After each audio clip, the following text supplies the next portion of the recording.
Nigerians are eagerly anticipating the release of petrol from the $20 billion Dangote Petroleum Refinery as the Nigerian National Petroleum Company Limited, NNPCL, announced plans to lift the products from the refinery on September 15. NNPCL, however, emphasized that petrol prices will be determined by foreign exchange rates and market forces due to the deregulated nature of the market. While assuring the public of a significant petrol supply boost this weekend, with vessels already offloading, the federal government ruled out any plans to fix the price of premium motor spirit. NNPCL noted that foreign exchange challenges have been a major factor driving petrol price fluctuations, which are now regulated by free market dynamics under the Petrol Industry Act.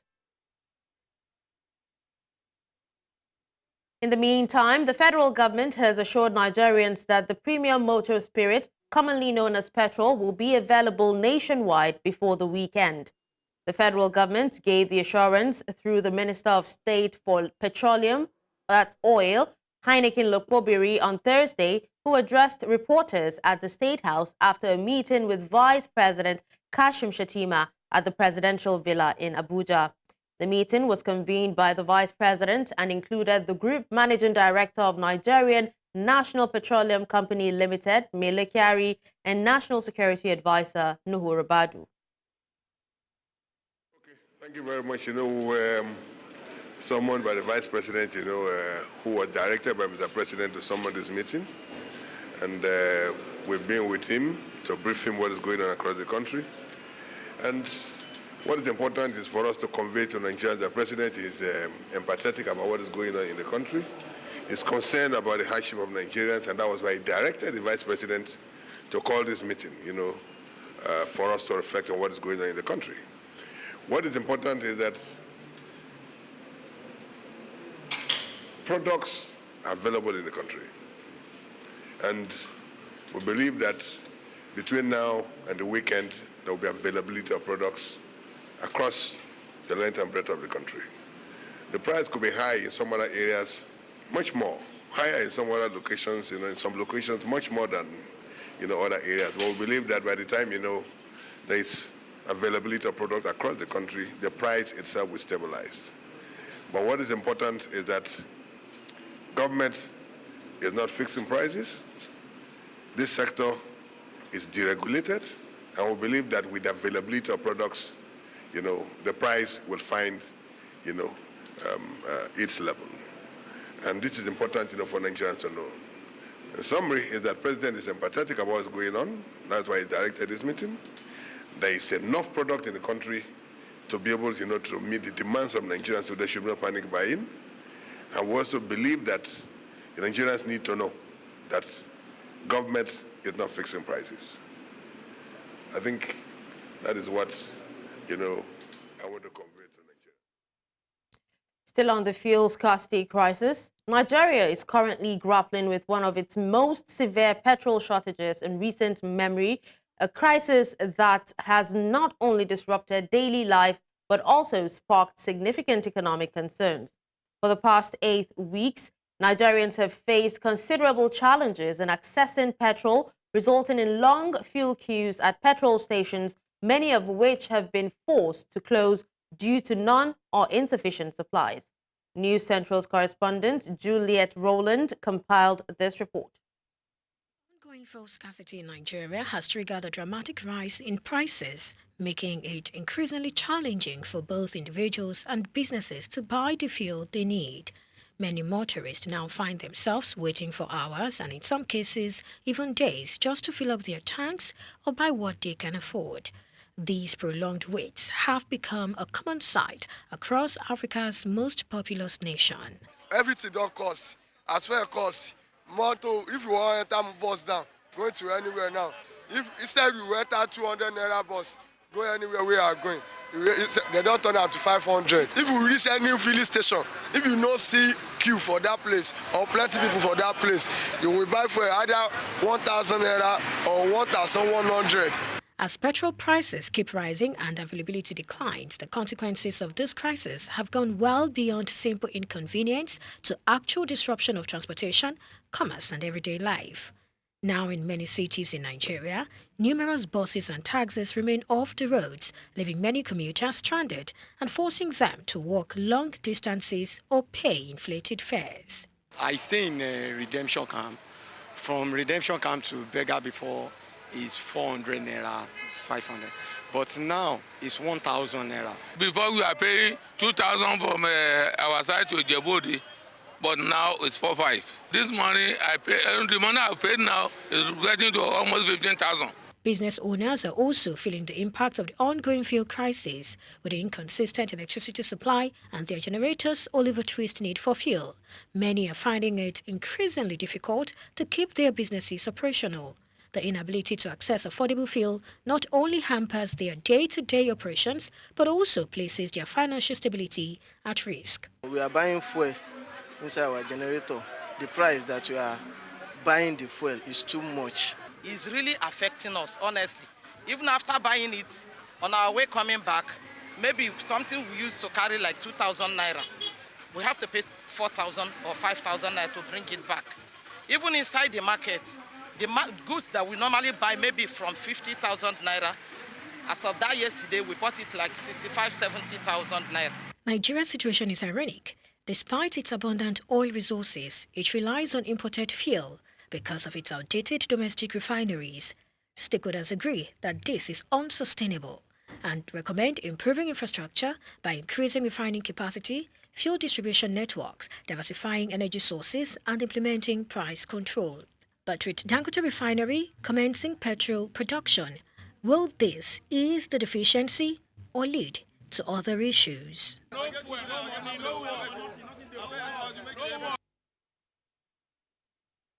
We'll have a guest, an economist and public affairs analyst, Aliyu Ilyas, joining us to talk on that story at a later time.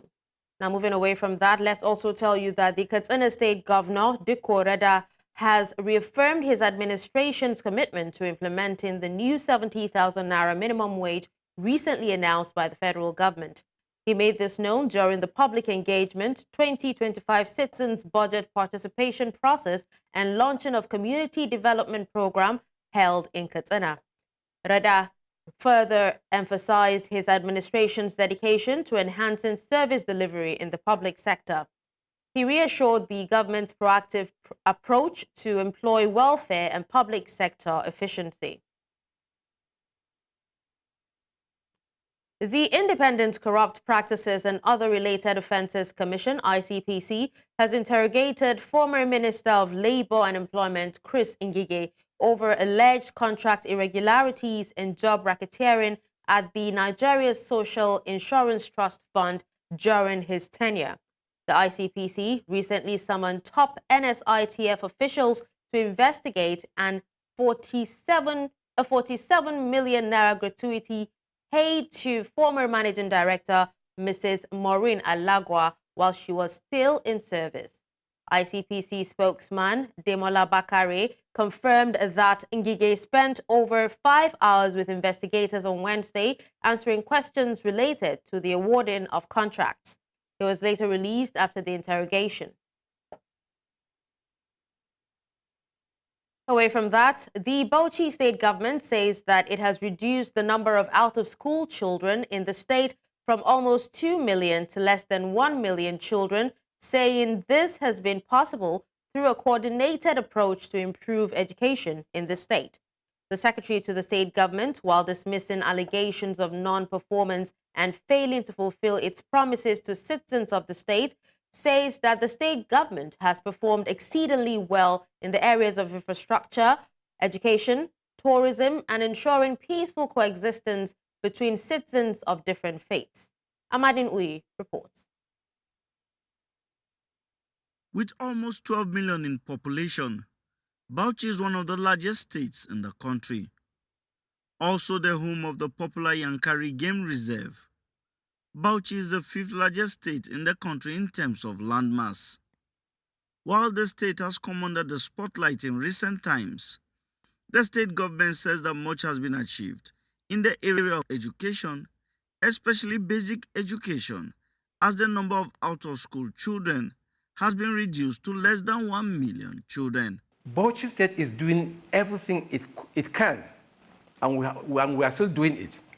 In our response to the allegation that we have 1.6 million at 2019, we showed that we have reduced it now to 700,000 because we have built schools. We have, in conjunction with the UBEC, the Universal Basic Education Commission, we have our own BASEC in this in Bauchi State that is also doing that. We are building schools, functional schools. We're training our teachers, and that's why Bauchi is getting a lot of support from the international and multinational donor agencies. The secretary to the state government spoke to News Central Television, saying that much is being done to improve access to healthcare through investment in the state's primary healthcare sector and the building of capacity of healthcare personnel. We have one functional public health center in each of our wards, and we have 323. And we have gone beyond that. We also have a revolving fund where monies are made available for the drugs and is sold to people, and then the money is being used again without the intervention of government to buy further drugs. So our primary health centers are functioning. He adds that the state government is already making plans for the future and has ensured that politics does not stall its development. The council approved a 10-year development plan for the state. His Excellency's vision have been encapsulated right from even before he became governor in my Bauchi Project 1, and then upon his election, Bauchi Project 2. And now we have approved a 10-year development plan. So you can see his vision is far beyond his tenure as a governor. The secretary to the state government further adds that much has been achieved in the area of inter-ethnic and inter-religious collaboration, saying citizens of all faiths are welcome to reside in the state. In Abuja for News Central, I am Amadine Uyi. Now joining us to discuss the economic impact of the fuel price hike is an economist and public affairs analyst, Aliyu Elias. Hello, Aliyu. Thank you for joining us at this time. Good afternoon. Thank you for this opportunity. Aliyu, what are your thoughts on the current fuel price hike that has made transportation and daily living costs to skyrocket, given that many Nigerians are already struggling financially? It is actually making life difficult for Nigerians. As we could see on the streets, people cannot afford to move from one place to the other. And like we all agree that once there's a problem of transportation, it affects virtually everything that someone could want to embark on. You see the price of goods since that yesterday has started changing as well. I think it's quite a wrong time to have this increment at this point in time. All right, Aliyu, now, those who are most affected are, small businesses and local entrepreneurs. Now, how do you think that, this increase will affect their productivity and overall cost of goods and services? Because we have so many of them complaining about the cost of transportation already. Businesses, cost of energy is always our challenges, and I can tell you, energy costs in Nigeria is not predictable anymore. You agree with me that even beyond the electricity tariff that we've seen that have skyrocketed, especially when you are in band A, feel more. You will also agree with me that the former cost of PMS is 617 by NNPCL and about 700, 750 by other independent marketer has been a problem to businesses. But now that it has been increased further to 895 for NNPCL and other privates for over 1,000, it's becoming a serious challenge because most of our business depends on energy. For you to move from one place to the other, you need energy security. For you to also buy and sell things, it's not easy. You have to move from one place to the other. I can tell you now that most business people cannot even predict anymore now. And now, this whole issue started, with the removal of fuel subsidy. And, so many people have called for the return of fuel subsidy, which we know might not even be happening anytime soon. What other measures or policies do you think the government can actually implement to help cushion the impact on the most vulnerable populations? has failed to implement all what they promises. You recall, even before President Muhammad Buhari put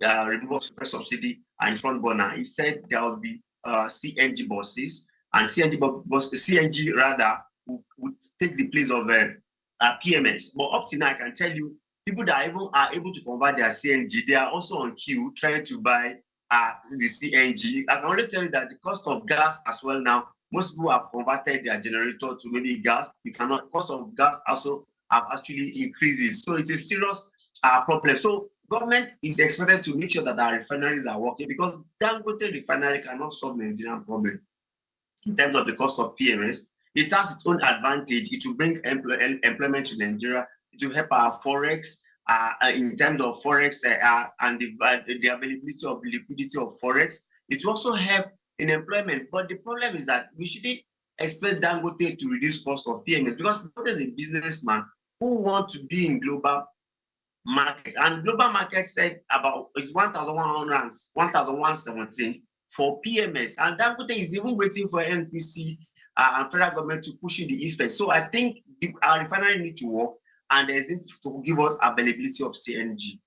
All right, now, aside depending on the refinery and also the government, we have so many Nigerians who, can't even make it to work. Most of them actually walk halfway to work, or some even walk all the way. So there's so much going on as regards the fuel issue. What advice do you have for Nigerians on how they can navigate this period?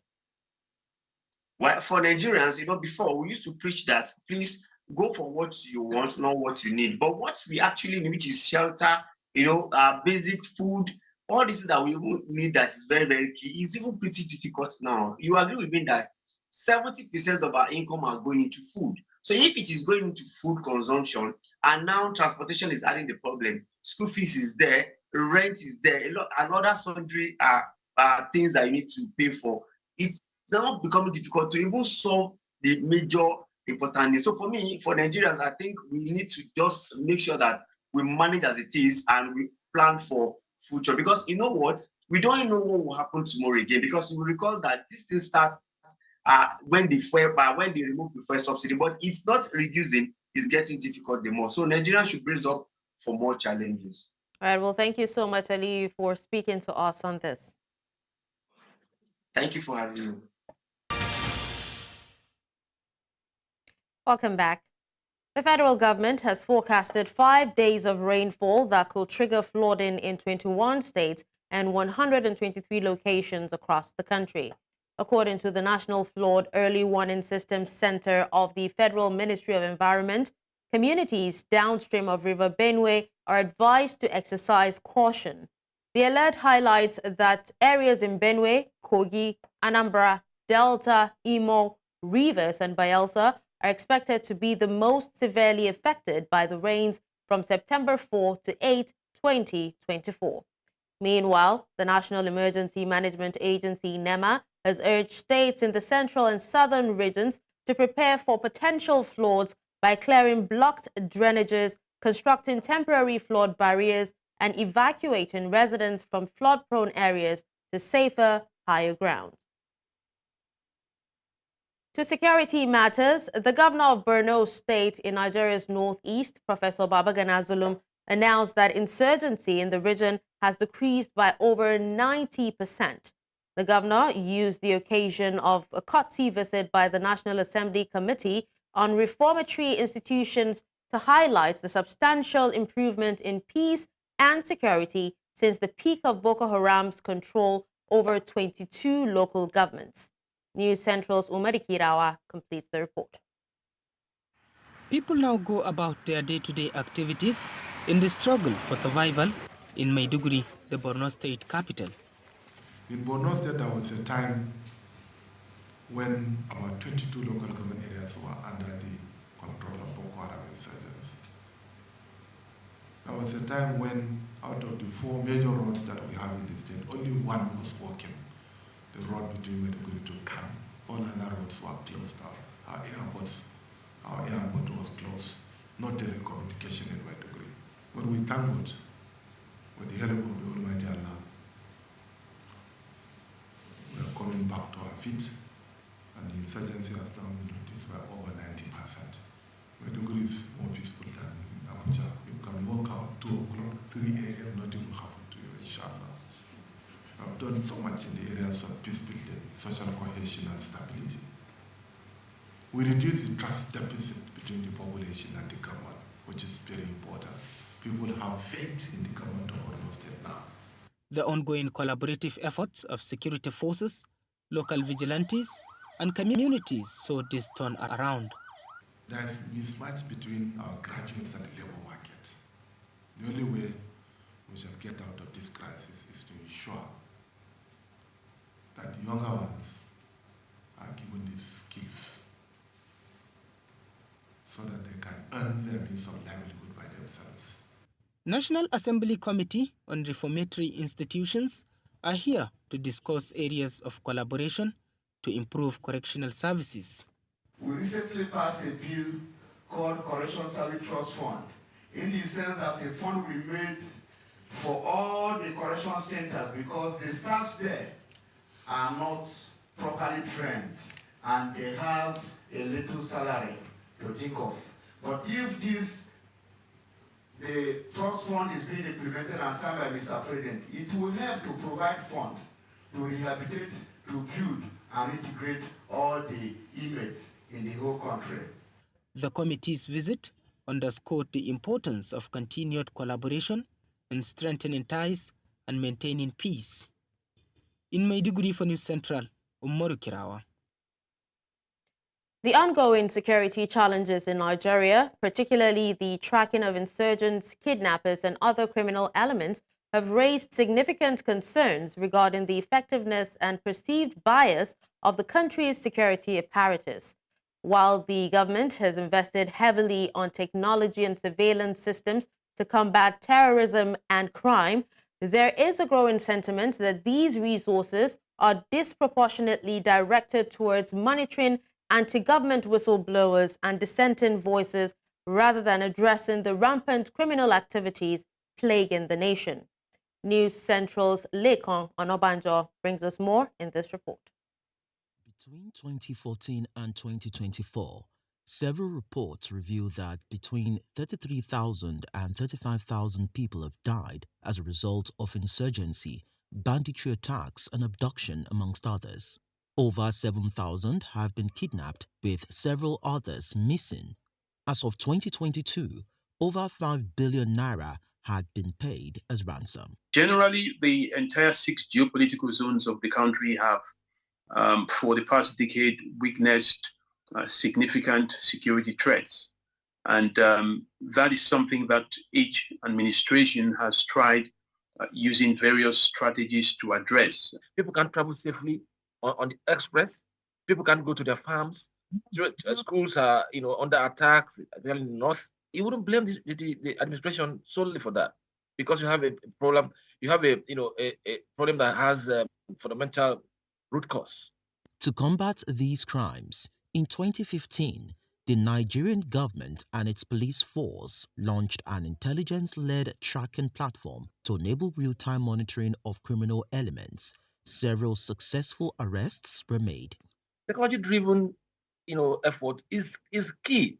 For goodness sake, you have drones, you have tracking devices, you have super cameras. There are many things you have that aid you. What we're talking about now is the political will to deploy such devices, because I know we have the capacity. Nigeria's former Minister of Information and Digital Economy, Issa Pantami, equally launched the NIN-SIM linkage initiative to track terrorists. He was reported to have expressed frustration at the security agencies for not using it for its intended purpose. When you apply technology, you're going to expose them. You expose their vulnerability. You expose, so they don't want to make it. They don't want to make this to work, so that it will really go a long way helping our law enforcement to make incentive for them to work and deliver. When you want to go for training, the release of funds, the bureaucracy involved, the system in this part of the world. They will frustrate you, say there's no budget, no money. So this part does they can create a scene that's insecurity. The president will now under panic, release money. When you release money, you don't give account of how this money is being spent. Within the period under review, several critics of government, cyber criminals, kidnappers, activists, and even whistleblowers have been successfully tracked and arrested. This now raises the question of bias and commitment towards tackling pressing security threats, most especially as insurgents flaunt monies and ammunition on social media. There's always a distinction, I have to mention, between a government that wants a policy to end insecurity and at the strategic level where the leadership does want insecurity to end, but at the operational level, whereby personnel are not well, the welfare is not well taken care of. There is that high level of vulnerability for them to compromise. Maybe the reinforced directive to security chiefs to relocate to the epicenter of insurgency in Nigeria will help deal with wide-scale insecurity. However, citizens believe if technology does not fail, security personnel should then show sincerity and double their efforts in ensuring that Nigeria is safe. In Lagos for News Central, Lekan Onobanjo. Delta State Commissioner of Police Olufemi Abaniwanda says kidnapping, robbery, and other crimes ravaging the oil-rich Niger Delta state have dropped astronomically. Abaniwanda's statement is coming amidst the recent security challenges ravaging different parts of the state. News Central correspondent Austin Azu reports that the state police boss disclosed this while parading suspects at the State Police Command in Asaba, Delta State capital. His report. Insecurity is a major challenge confronting every part of Nigeria. And in Delta State, it's not different, as it is also grappling with sea pirates, courtesan, kidnapping, among other crimes that are ravaging the residents of the states. The State Commissioner of Police is here to address the media on the recent insecurity challenges and the breakthrough recorded in recent times. You will recall that during my last briefing, I intimated the public of deployments made in the metropolis to checkmate the activities of kidnappers. And you will observe, as every other Delta will have observed, that the activities of kidnappers and armed robbers and other criminal elements have dropped astronomically. This suspect here might be amongst those terrorizing different parts of the state. Speaking of the recent failed kidnapped attack on a lawmaker's wife in Efrun, where 2 police officers and a driver were killed, the commissioner said investigation is ongoing to bring the suspects to book. In the same vein, the CP noted that the police are still on the trail of those that kidnapped former federal lawmaker in Asaba. If you look at the age bracket of the people we are bringing in, just check 20, 21, 22, 23. Parents, society will need to look at what their children does when they are not away from home. The CP read out other achievements to include rescue of kidnapped victims, arrest of suspected kidnappers, and recovering of 2,344,000 naira. For a kidnapped attempt, recovering of arms and ammunition, among others. Arrest of suspected illicit drug dealer, recovery of illicit drugs. You remember that each time we meet here, we have always paraded drugs, courtesan. And you know that a lot of these incidents will only occur when these individuals are high on drugs. Some of the suspects have this to say. We are 5 in numbers. The boy that was kidnapped was not killed that very day, but we live in that very day. Collected 5 million from me. I didn't know anything about the weapon. Before God and I didn't know anything about the weapon. That was why I asked my daughter, I said, who is the owner of this bag in our room? They said it is Prosper bag. But this rescued kidnapped victim commended the police for coming to her rescue and gave details how she was kidnapped from a house in Ogara. And as I want to lock my house, I don't know that there are men out there. So I have opened the first door. For me to lock the gate, they rushed me. So I could not be able to lock the entrance again. I enter inside house. They followed me, enter inside the house. Started flogging me with a stick. After flogging me, they took away my phone and dragged me enter inside bush. Items recovered include 4 AK-47 rifles, 138 ammunition cartridges, 8 pump-action guns, 15 quarter-size guns, and 5 Beretta pistols. In Asaba for News Central, I'm Austin Azum. In Nigeria's northeast, Borno State is struggling with about 800,000 children who are not enrolled in any form of education, highlighting a critical gap exacerbated by prolonged conflict and displacement. During a state visit by Save the Children International to support the state with dignity kits, the Commissioner for Education urgently appealed for collaborative action of both local and international support to address the alarming number of out-of-school children in the region. News Central's Umar Kirawa now reports. The plight of the street children remains a major source of concern. News Central recently uncovered how about 800 children remain out of school, according to Borno State government statistics. Save the Children International delivered 1,500 dignity kits to aid in the retention of the girl child in Borno State. We discovered due to the economic situation, a lot of girls are dropping out of school. And so in our little support to close up the project, we are here to support the government with a little token that we can. We actually target very poor families with out-of-school children. We give them income-generating activities so that they don't send their children to go out hawking instead of going to school. In 2021, the report had it that we had 1.8 million children out of school. Today, as it stands, we have less than 800,000. So with combined effort, we have been able to create access for more than 1 million. I was talking to UNICEF the other day. I said, my focus in this school session would be retention. How do we keep them in school? Fine, we have created a lot of access. We have taken 1 million. But if we don't keep this 1 million in school, it will be a never-ending cycle. They will drop out of school. The government called for increased support and resources from international donors and non-governmental organizations to ensure that all children have access to quality education and a brighter future. Eventually, those children will end up in schools. How do we deal with children that have seen extreme violence? You see, conventional education textbooks do not teach you things like this. And that is why we need organizations like yours to give us high-level training for us to begin to think of what to do and to step down those kind of trainings to people who would eventually handle these children. The commissioner emphasized that without immediate intervention, the educational future of these children is at stake as the state government seeks to tackle the challenge. In Maiduguri for News Central, Umori Kirawa. Still in the West, business was slower than usual in Guinea's capital, Conakry, on Thursday, as an opposition call to protest gathered little momentum 3 years after the military seized power in a coup.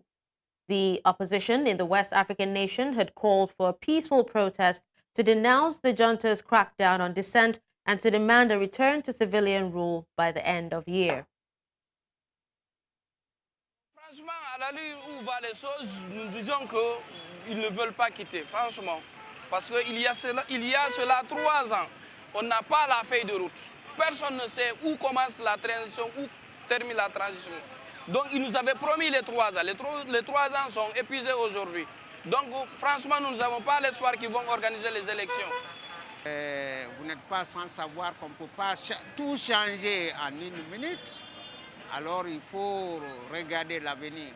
Et surtout, tout ce que je peux demander aux Guinéens, c'est de se patienter et surtout la paix, avant tout. Vous voyez, on ne peut pas faire des choses évoluer dans le désordre. Voilà. In the East, at least 17 pupils have died after a fire ripped through their school dormitory overnight in central Kenya. The blaze in Nyeri County Hillside and Darasha Academy broke out at around midnight, engulfing a dormitory where the children were sleeping. The police said bodies recovered at the scene were burnt beyond recognition and did not release the ages of the victims. It added that 16 others were seriously injured and had been rushed to a nearby hospital. The cause of the fire remains unknown, but an investigation had been launched. Still in Kenya, women's groups in Kenya are calling for long overdue action to tackle rampant gender-based violence in the East African country after the death of another athlete at the hands of her partner. Rebecca Cheptegei lost her fight for her life on Thursday, 4 days after her boyfriend poured petrol over her and set her ablaze at her home in western Kenya. The 33-year-old Ugandan long-distance runner who had recently competed at the Paris Olympics and was a mother of 2 young daughters, was the 3rd female athlete to be killed in Kenya since 2021. This is the 4th murder in a series of murder from 2021 for female athletes. But this is also another, I will not call it murder, I will call it femicide, because femicide is the intentional murdering of women due to their gender, and also intimate femicide, which is what happened in this case, where she was murdered because they had a quarrel about land that she built on. And if you look at the intentionality of the murders between all these athletes who have been murdered by their husbands, boyfriends, or partners, if you look at it, there is a thread of finances, the fact that these women have been able to be on the prime of their life, been able to amass wealth, and this wealth, unfortunately, has led to their death. Femicide has been rampant in this country. I remember in the beginning of this year, on 27th of January, as Kenyans and as Kenyan women, and thank God for the Kenyan public as well, we did a femicide march on 27th of January, where we were demanding for the government to speak about and also act upon incidents of femicide. By that time, we had 32 cases of dead women in 1 month. As we're looking at, reported cases are 112 as of this month. That is a lot of women who have died. Human Rights Watch has welcomed the release of several Ethiopian opposition politicians from the Oromia region after spending 4 years in detention. The freed individuals are members of the Oromo Liberation Front, a group that advocates for the Oromo people who make up about a third of Ethiopia's population but have long felt marginalized. The OLF, which renounced armed struggle in 2018, has accused Prime Minister Abiy Ahmed's government of closing its offices, obstructing its participation in elections, and imprisoning its leaders. Those released include Abdi Ragasa, Michael Boren, Kenasa Ayana, Lami Benya, Gada Oljira, Gada Gabisa, and Dawit Abdata. Details surrounding their release remain unclear, and the Ethiopian government has yet to comment on the matter. In Central Africa, at least 15 people, 14 students and their teacher, were killed after torrential rains hit a semi-arid province in eastern Chad. According to the governor of Ouaddaï province, the storms caused a home being used as a classroom to collapse, which led to their deaths. Heavy rainfall had already inundated the northwestern province of Tibesti last month, when flooding killed at least 54 people in an area where rainfall normally struggles to reach nearly 8 inches a year.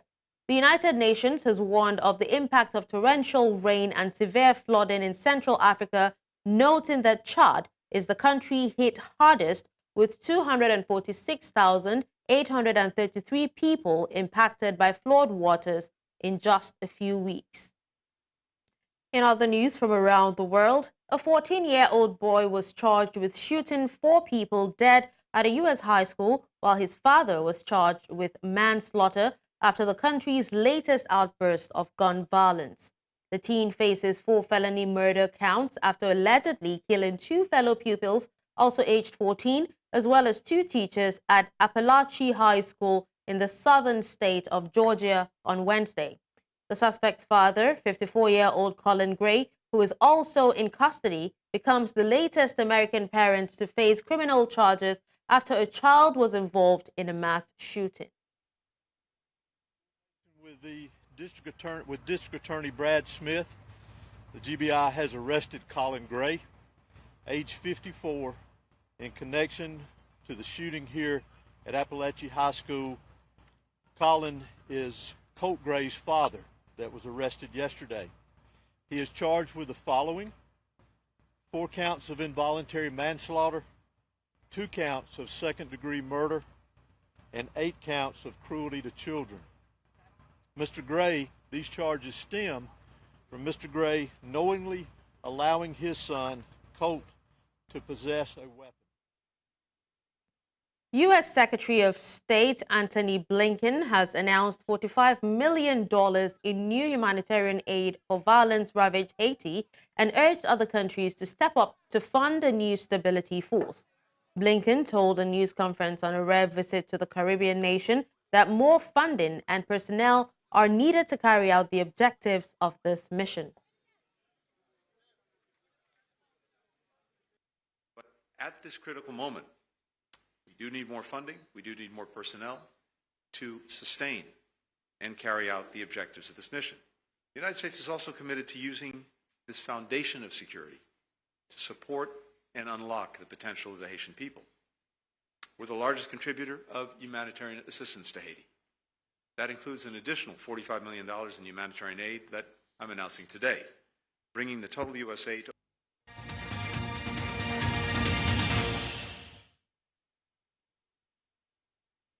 In the world of sports, South African duo Lucas Itole and Donald Rampadi, who secured Africa's first wheelchair tennis medal after clinching bronze in the quadruple doubles at the Paris Paralympic, have arrived back in the country. The duo overcame Brazilians Leandro Pena and Manitou Silva 6-2, 4-6, 10-8 in the bronze medal match to take South Africa's medal tally to 4. South Africa has become the 13th nation to win a Paralympic medal since 1992, when wheelchair tennis became a full medal Paralympic sport.